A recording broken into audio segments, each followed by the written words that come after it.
Assalamualaikum warahmatullahi wabarakatuh. Perkenalkan, saya Amanda Chandrasih dengan NIM 4312110070, mahasiswi manajemen Fakultas Ekonomi Bisnis Universitas Mercu Buana. Untuk itu, di sini saya akan mempresentasikan terkait analisis dan implementasi strategi manajemen perubahan pada PT Pos Indonesia terkait proses transformasi dan pengembangan untuk memenuhi tugas besar 2 mata kuliah manajemen perubahan. Nah, pastinya dalam menghadapi dinamika bisnis yang semakin cepat, perusahaan memang harus beradaptasi dan bertransformasi agar tetap relevan dan mampu bersaing. Perubahan yang terjadi baik dalam teknologi, perilaku konsumen, maupun kondisi ekonomi global menuntut perusahaan untuk meninggalkan cara-cara lama dan mengadopsi strategi yang lebih inovatif dan efisien. Untuk slide selanjutnya, saya akan menjelaskan tentang PT Pos Indonesia, di mana PT Pos Indonesia adalah badan usaha milik negara yang bergerak di bidang layanan pos dan logistik. Perusahaan ini awalnya berbentuk perusahaan umum dan kemudian berubah menjadi perseroan terbatas berdasarkan peraturan pemerintah nomor 5 tahun 1995. Pos Indonesia ini awalnya didirikan pada tahun 1746 oleh Gubernur Jenderal J.Y. Baron van Inhofe. Kemudian pada tahun 1995, Pos Indonesia resmi menjadi PT Pos Indonesia sebagai bagian dari modernisasi dan kesiapan menghadapi era globalisasi. Dalam menghadapi tantangan dari perkembangan teknologi dan meningkatnya permintaan akan layanan digital, Pos Indonesia telah menjalani proses transformasi yang signifikan untuk meningkatkan daya saing dan efisiensi operasional. Transformasi ini mencakup revitalisasi bisnis inti, pembentukan holding company, dan pengembangan bisnis baru, yang semuanya ditunjukkan untuk memperkuat posisi PT Pos Indonesia di pasar logistik dan jasa keuangan. Di sini saya akan menjelaskan tentang visi dan misi PT Pos Indonesia dalam slide ini. Pastinya setiap perusahaan atau organisasi memiliki visi dan misinya tersendiri. Dalam perusahaan atau organisasi, visi misi merupakan hal yang penting, sebab bertujuan untuk membuat perusahaan tersebut menjadi terarah dan diharapkan dapat bertahan dalam jangka waktu yang panjang, mengalami kemajuan dan terus berkembang. Nah, di sini PT Pos Indonesia memiliki visi yaitu menjadi pilihan utama layanan logistik dan jasa keuangan, di mana PT Pos Indonesia memiliki tujuan untuk menjadi pilihan utama bagi konsumen yang akan menggunakan layanan logistik atau pengiriman dan layanan keuangan. Hal ini guna mempertahankan eksistensinya serta dapat memenangkan persaingan dengan para kompetitornya. Sedangkan misi PT Pos Indonesia itu sendiri ada 5. Yang pertama yaitu memberikan solusi layanan logistik e-commerce yang kompetitif. Yang kedua itu ada menjalankan fungsi designated operator secara profesional dan kompetitif. Yang ketiga, memberikan solusi jasa layanan keuangan terintegrasi dengan yang kompetitif. Yang keempat, dalam rangka mendukung financial inclusion berbasis digital. Yang terakhir itu memberikan solusi layanan dokumentasi dan autentikasi digital yang kompetitif. Untuk di slide ini, saya akan membahas terkait faktor pemicu perubahan pada PT Pos Indonesia. Ini memiliki 2 faktor, yaitu faktor eksternal dan faktor internal, di mana faktor eksternalnya yaitu meningkatkan persaingan diri perusahaan layanan ekspedisi berbasis aplikasi seperti Gojek, Grab, Shopee Express, dan JMT, di mana layanan ini sering lebih cepat, fleksibel, dan terintegrasi dengan teknologi yang canggih sehingga menawarkan kenyamanan lebih bagi pelanggan dibanding dengan PT Pos Indonesia itu sendiri. Sedangkan untuk faktor internalnya yaitu PT Pos Indonesia menghadapi tantangan dalam hal struktur organisasi yang cenderung birokratis dan kaku. Hal ini menghambat inovasi dan adaptasi terhadap kebutuhan pasar yang terus berubah, terutama di era digital yang membutuhkan keputusan yang cepat dan implementasi yang efisien. Untuk itu, perusahaan perlu melakukan transformasi organisasi dengan merampingkan proses birokrasi dan mendorong budaya inovasi di seluruh lini. Nah, untuk yang di slide ini, saya akan membahas terkait analisis SWOT yang ada di PT Pos Indonesia, di mana yang pertama yaitu strength atau kekuatan. PT Pos Indonesia itu memiliki jaringan yang luas dan brand awareness yang tinggi, karena saat ini Pos Indonesia sudah mampu banyak dikenal dan mampu menjangkau hampir seluruh pelosok Indonesia, termasuk daerah yang terpencil. Yang kedua itu ada weakness, yaitu kelemahan. Kelemahan yang dimiliki Pos Indonesia adalah operasional lambat dan masih ketergantungan pada sistem konvensional. Hal ini disebabkan karena Pos Indonesia masih menggunakan prosedur birokratis dan belum sepenuhnya terintegrasi dengan teknologi digital, membuatnya kurang efisien. Yang ketiga itu ada opportunities, itu peluang. Peluang yang dimiliki adalah pertumbuhan e-commerce dan peningkatan layanan digital menjadi peluang bagi Pos Indonesia karena meningkatnya transaksi online dan integrasi teknologi yang dapat mempercepat layanan. Yang terakhir itu ada threats, yaitu ancaman. Ancaman yang dimiliki Pos Indonesia adalah persaingan yang ketat dan perubahan pasar yang cepat masih menjadi ancaman bagi Pos Indonesia hingga saat ini. Nah, maka dari itu, berdasarkan analisis hal tersebut, PT Pos Indonesia harus meningkatkan efisiensi operasional dan mengadopsi teknologi digital secara agar tetap kompetitif di industri logistik yang semakin berkembang hingga saat ini. Nah, untuk yang slide ke-6 ini, di sini saya akan membahas terkait strategi manajemen perubahan pada PT Pos Indonesia, di mana yang pertama itu strategi yang diadopsi oleh Pos Indonesia. Pertama, transformasi digital dengan mengembangkan aplikasi Pos Aja, memungkinkan pelanggan untuk mengakses layanan pengiriman secara lebih mudah melalui smartphone mereka. Kedua itu restrukturisasi organisasi guna meningkatkan efisiensi operasional dengan merampingkan birokrasi yang ada dan menyesuaikan struktur organisasi agar lebih fleksibel. Nah, yang ketiga itu kemitraan strategis dengan perusahaan vintage dan e-commerce untuk memperluas pasar dan memperkuat layanan pengiriman barang.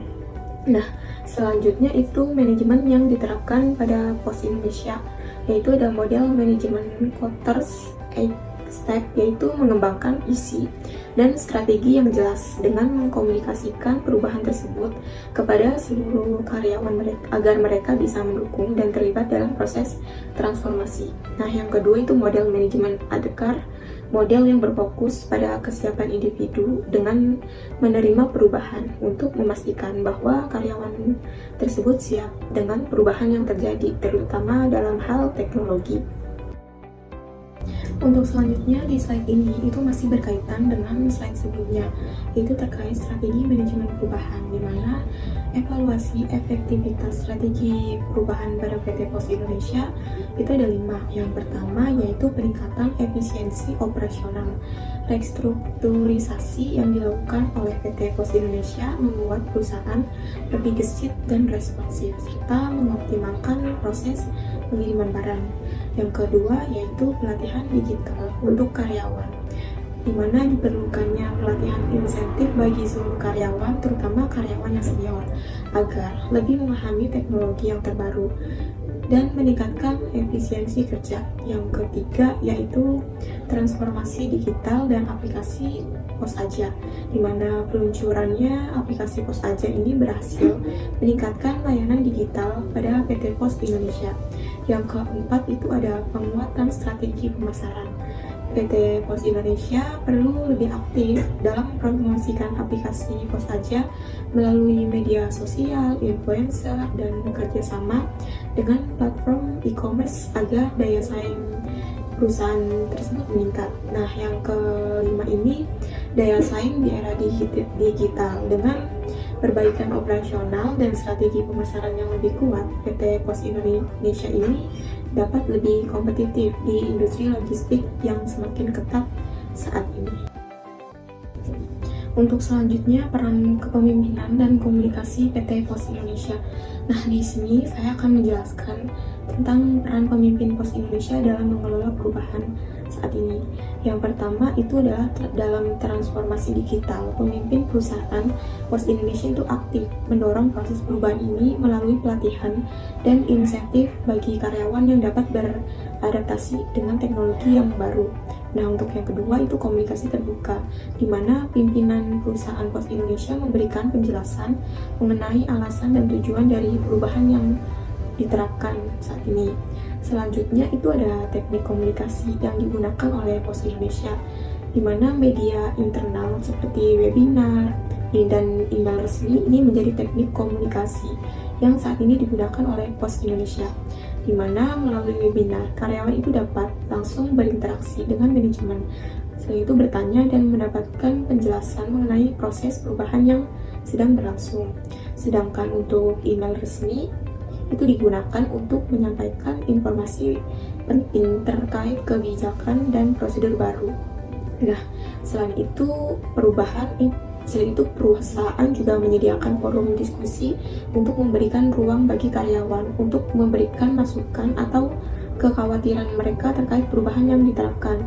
Nah, ini dapat membantu mengurangi resistensi dan meningkatkan rasa keterlibatan karyawan dalam proses perubahan saat ini. Nah, untuk selanjutnya itu ada dampak yang terjadi dari perubahan saat ini PT Pos Indonesia.